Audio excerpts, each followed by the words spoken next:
It's going to be fun to watch the 4 games on Thursday no matter what, but I thought we could have you on to add just kind of like an extra layer of interest as we're watching the games, the teams fighting to become national champions. If we could also think about which one of these players are the top NFL draft prospects. So in those 2 games, and I know it might change, but as of right now, who is the number 1 prospect we'll be watching on Thursday? Well, I think I called you a tool the first time I met you. Which is actually probably true. And that's how I knew you liked me way back when. That's exactly right. As far as these semifinal games are concerned, there's some guys that intrigue me, whether or not they're the top guy for each team, but I'll give you a couple of guys that I think are worth watching. Oklahoma, they've got a wide receiver who's playing in the Senior Bowl named Sterling Shepard, about 5'10", 191, probably plus or minus a second-round pick. He's got a body type similar to Antonio Brown, Brandon Cooks. I think in the NFL, he's an ideal slot receiver, really quick, tough as can be, great hands. I think NFL teams are going to question his size and just how fast is he, but he's a competitor. I love watching the kid. For Clemson, they've got 2 or 3 guys. I mean, they've got a redshirt sophomore corner named Mackenzie Alexander. If he comes out, will be a high pick. The guy that I find intriguing is Shaq Lawson, who's kind of a defensive end, 34 outside linebacker, can kick inside. He's 6'3", 270, body type like a Tamba Hali, Chris Long, powerful, explosive. His tape against Notre Dame and their left tackle was really fun to watch, Ronnie Stanley. In the other game, Paul, Michigan State, obviously the quarterback Connor Cook.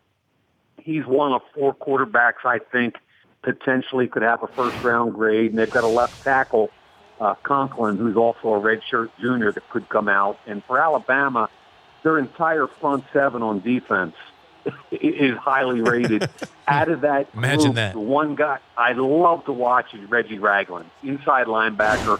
I think he's a top 15 pick, and I don't say that lightly for an inside linebacker. He stays square. He's tough. He blows people up. He's really fun to watch. Mike, I want to hopefully get the time to get to one more college football question. I want to make sure that I ask you about Chip Kelly. You do the preseason games for the Eagles. Your thoughts on Chip being let go by the Eagles yesterday, and really, what are your thoughts on his scheme in the NFL moving forward for any other teams that might be interested? Yeah, I was surprised at the move. And what it tells me is that I think something happened yesterday between the head coach and the owner.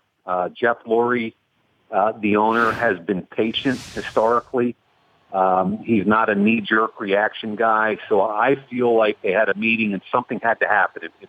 Did he bring up taking away the personnel piece, perhaps?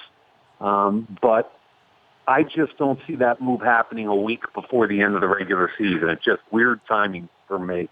So I was very, very surprised. I think what triggered it is once you get rid of your 3 best and most explosive offensive players, Deshaun Jackson, Macklin, when you start to do that and Shady McCoy, of course, and you don't backfill with the same type of quality, it raises a question on a bunch of different levels. So I was surprised, and as far as the scheme is concerned, I think you get into year 3, and NFL defensive coordinators are pretty smart. I mean, they're figuring out the tempo better. They've got the zone read down.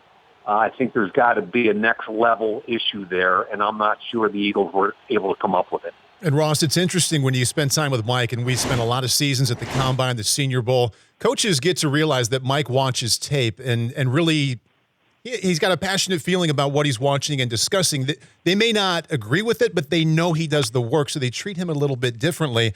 And, Mike, I know that worked well with you with Chip Kelly, and I've heard a number of people say how Chip was not a social, warm person. You're the one person who's been in that building who said, you know what, Chip's a guy I kind of like. Tell us about the Chip Kelly that you got to know.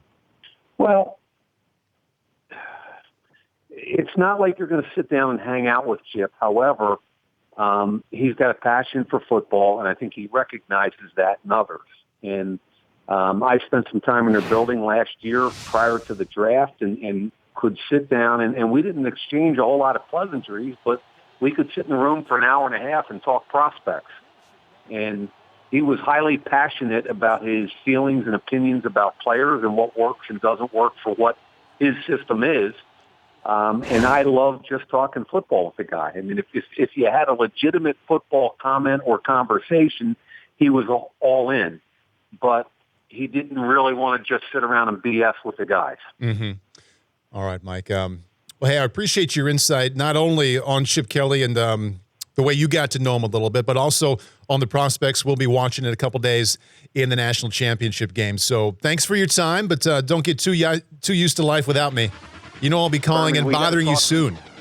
We got to talk some quarterback, Fermi. Talk to him, buddy. Absolutely. That's Mike Mayock. Thanks a lot, Mike.